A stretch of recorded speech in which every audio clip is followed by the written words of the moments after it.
नमस्कार, मैं अभिजीत सिंह, प्राचार्य डाइट महाराजगंज। मैं आज 14 सितंबर के उपलक्ष्य में, विश्व हिंदी दिवस के उपलक्ष्य में पूरे देशवासियों को हिंदी दिवस की शुभकामनाएं देना चाहता हूं। मित्रों, भाषा ही एक ऐसा साधन है जिससे हम सभी जुड़े हुए हैं। हम सबकी अभिव्यक्ति, विचार और उसके बारे में जो भी समाज के दृष्टिकोण में हम लोग जुड़े हुए हैं, उन सबका मूल कारण भाषा है। भाषा हमारी संस्कृति और सभ्यता का एक प्रतीक है। समय के साथ हमने अपने तमाम साधनों संसाधनों को परिष्कृत किया है, लेकिन उस क्रम में हिंदी को हमको जितना महत्व देना चाहिए था, हमने उसको नहीं दिया। भारतेंदु हरिश्चंद्र ने कहा है कि विदेशी भाषा और विदेशी वस्तुओं के प्रति सतर्क और सावधान रहें। हमने भूमंडलीकरण के समय से आज तक नई नई चीज़ों को अपनाया है, गुणवत्ता में सुधार किया है, संसाधनों में वृद्धि की है, लेकिन कहीं ना कहीं हम अपनी संस्कृति और सभ्यता और भाषाएं की गुणवत्ता को संरक्षित नहीं रख पाए। अब समय है कि हमें समय से सतर्क हो जाना चाहिए कि हमें अपने पारंपरिक भाषाओं को फिर से पुनर्जीवित करना चाहिए, उनके अधिकाधिक प्रयोग को उपयोग में लाना चाहिए और उनकी नई नई शब्दावलियों पर हमें शोध करने की जरूरत है। हमें अपने नए बच्चों को, हमारे विद्यार्थियों को विदेशी भाषा के साथ साथ देसी भाषाओं को भी पढ़ाने की, उनको अपने भाषाई ज्ञान और संस्कृति सभ्यता के प्रति लगाव डेवलप करने की, विकसित करने की मैं पूरी उम्मीद करता हूं कि हमारी तरफ से और आप सबकी तरफ से इस दिशा में एक सक्रिय और बेहतर उपाय किए जाएंगे। और अंत में मैं फिर से पुनः आप सभी लोगों को हिंदी दिवस की ढेर सारी शुभकामनाएं देता हूँ। हम आप चाहते हैं, अपने आप को हीनता महसूस करते हैं कि हम तो हिंदी में बातें कर रहे हैं और कहीं कहीं उस हिंदी बोलने में भी ज़्यादा से ज़्यादा इंग्लिश शब्दों का दैनिक जीवन में और व्यवहारिक जीवन में हम प्रयोग कर रहे हैं।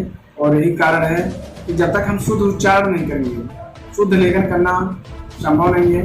और जब शुद्ध लेखन आप नहीं करेंगे तो बिल्कुल ये चीज़ जान लीजिए कि वो आपका उच्चारण भी शुद्ध करना बहुत मुश्किल है। वो एक दूसरे के समानांतर चलने वाली चीज़ें हैं, इसलिए ज़्यादा से ज़्यादा प्रयास करना चाहिए कि बच्चों को परिवार में ज़्यादा से ज़्यादा मातृभाषा में, हिंदी में, अपने क्षेत्र विशेष की बोलियों में उनको शुरुआती दौर में सिखाया जाए, बताया जाए, क्योंकि बच्चे अनुभव करते हैं तो ज़्यादा से ज़्यादा सीख सकें।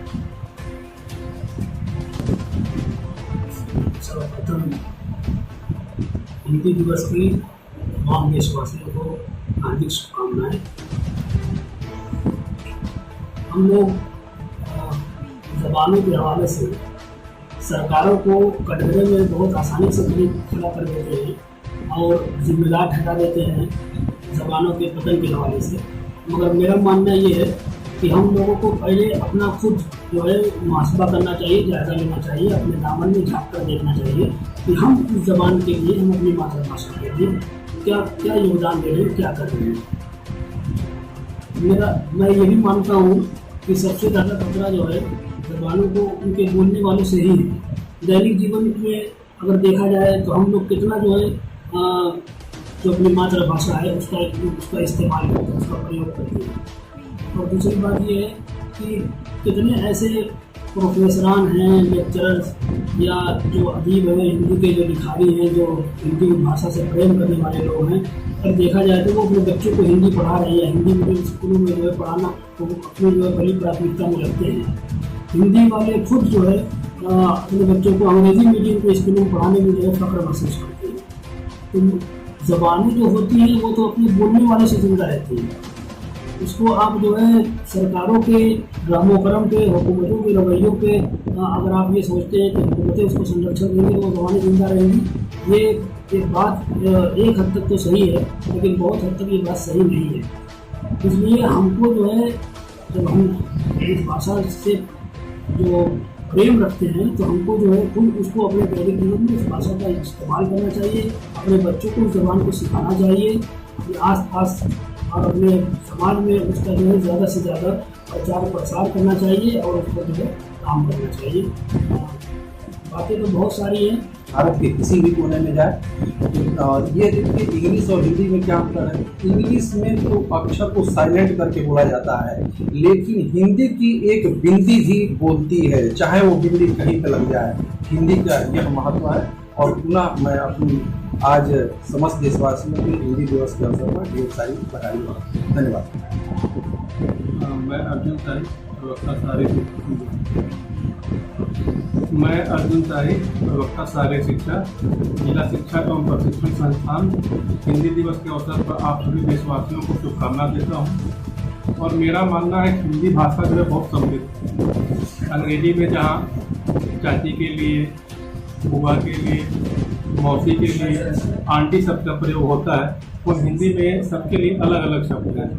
और हिंदी ऐसी भाषा है जो लगभग पूरे देश में सब लोग बोल भी सकते हैं और समझ भी पाते हैं। बहुत सारे मनोरंजन के जो साधन हैं उसमें भी हिंदी का विशेष रूप से प्रयोग हो रहा है।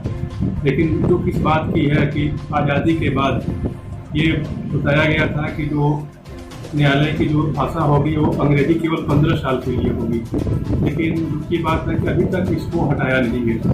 मेरा मानना है कि अगर ये कामकाज हिंदी भाषा में हो तो ज़्यादा सरल होगा और आम जनमानस के समझ में आएगा। एक बार मैं पुनः आप सभी लोगों को हिंदी दिवस की ढेर सारी शुभकामनाएं देता हूँ। धन्यवाद। मैं डॉक्टर अरुण मिश्र, प्रवक्ता हिंदी, जिला शिक्षा एवं प्रशिक्षण संस्थान महाराजगंज। जैसा कि विदित है, आज 14 सितंबर 2022 को संपूर्ण राष्ट्र राष्ट्रीय हिंदी दिवस मना रहा है। और 14 सितंबर 1949 ईस्वी को भारतीय संविधान की अनुसूची में हिंदी को राजभाषा का दर्जा दिया गया। जैसा कि हम लोग जानते हैं कि हिंदी तो हमारी राजभाषा है, संविधान में उल्लिखित है, लेकिन अगर यथार्थ के धरातल पर देखा जाए तो हिंदी हमारी जो है मानक तकनीकी शब्दावलियाँ जो हैं उसके अंतर्गत हम कहीं भी राजभाषा का अधिकार जैसे लगता है कि मेरे पास है ही नहीं, कुछ चीज़ उसमें अधूरी है। और संविधान निर्माण के 15 वर्षों तक अंग्रेजी प्रचलन में रहेगी हमारे देश में, उसके पश्चात सारी की सारी कार्य जो हैं वो हिंदी भाषा में किया जाएगा, मातृभाषा में किया जाएगा, ऐसा उस समय था मंतव्य संविधान वेत्ताओं का। लेकिन यहाँ आज भी स्थिति जो की त्यों बनी हुई है कहने के लिए कि हम हिंदी। सर, आज हिंदी दिवस के अवसर पर आप क्या कहना चाहेंगे? आज हिंदी दिवस के अवसर पर मैं प्रवक्ता भौतिक विज्ञान डायट महाराज आप सभी लोग का बहुत बहुत स्वागत और अभिनंदन करता हूँ। बहुत हर्ष की बात है कि हम लोग भारत देश में निवास करते हैं और जहाँ की राजभाषा हिंदी है, लेकिन कहीं न कहीं हमारी जो हिंदी भाषा है वो उपचित सी महसूस कर रही है। और इसके महत्व को दर्शाते हुए भरतेंदु हरिश्चंद्र ने लिखा है कि निज भाषा उन्नत है, सब उन्नत का मूल, बिन निज भाषा उन्नत के हृदय मिटे न हृदय के सुन। तो निश्चित रूप से किसी भी देश के विकास में अपनी मातृभाषा का बहुत बड़ा महत्व होता है और बिना अपनी मातृभाषा का विकास किए हम अपने देश का विकास नहीं कर सकते।